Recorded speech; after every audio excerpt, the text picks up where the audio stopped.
General Bondi, I'm kind of a boring management consultant, nerd that believes in best practices as a way to kind of move forward and create consistent outcomes.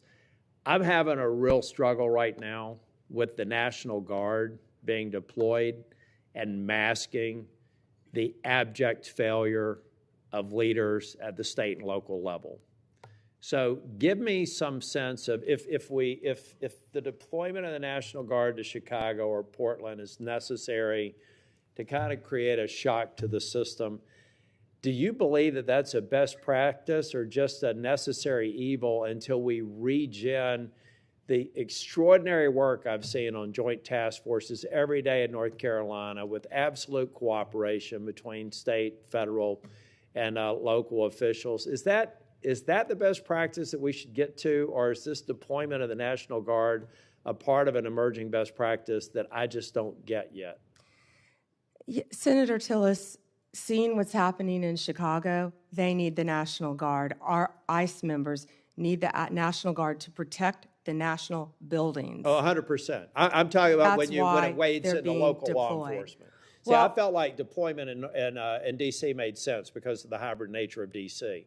What I'm saying is outside of that defending federal buildings and federal law enforcement, addressing, I think you mentioned over 500 murders in Chicago, it would just seem to me that all those bums should be thrown out in an election. And are we masking an underlying problem that will come back the minute we leave? That's what I'm talking about. Not the protection of federal buildings and federal law enforcement officers, but almost the sense of they become an arm of local law enforcement. I don't consider that a best practice. It doesn't sound like you do either. Well, I don't believe our National Guard want to be doing that, but they're going to be where they have to be to keep Americans safe.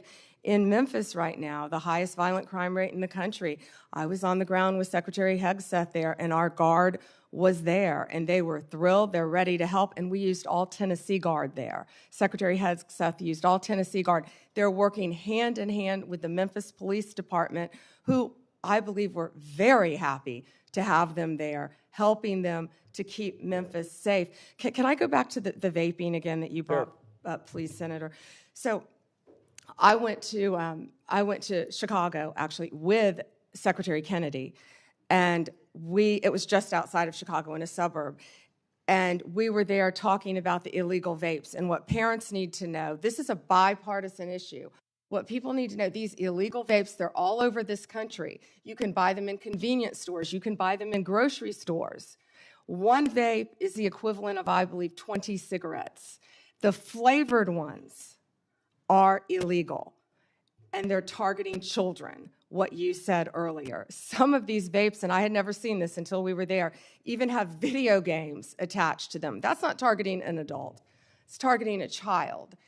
And they're also, the majority, are coming in from China, which is illegal, and they're lacing them with THC.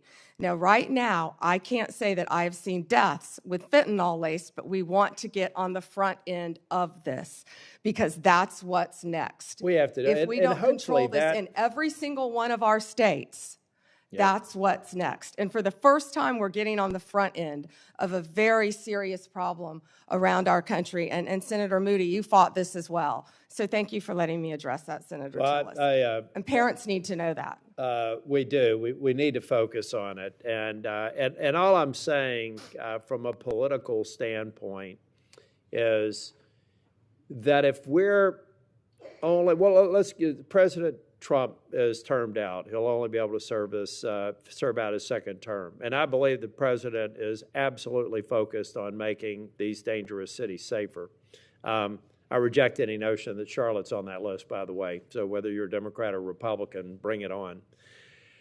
But I see 3.5 years from now, if we don't address the systemic problems, that what we've basically done is given a governor and mayor and city councilman a pass on failing to protect their people. I was formerly Speaker of the House in North Carolina. If I thought I had to have the president deploy troops to keep North Carolina safe, I would have considered myself a failure as a state leader.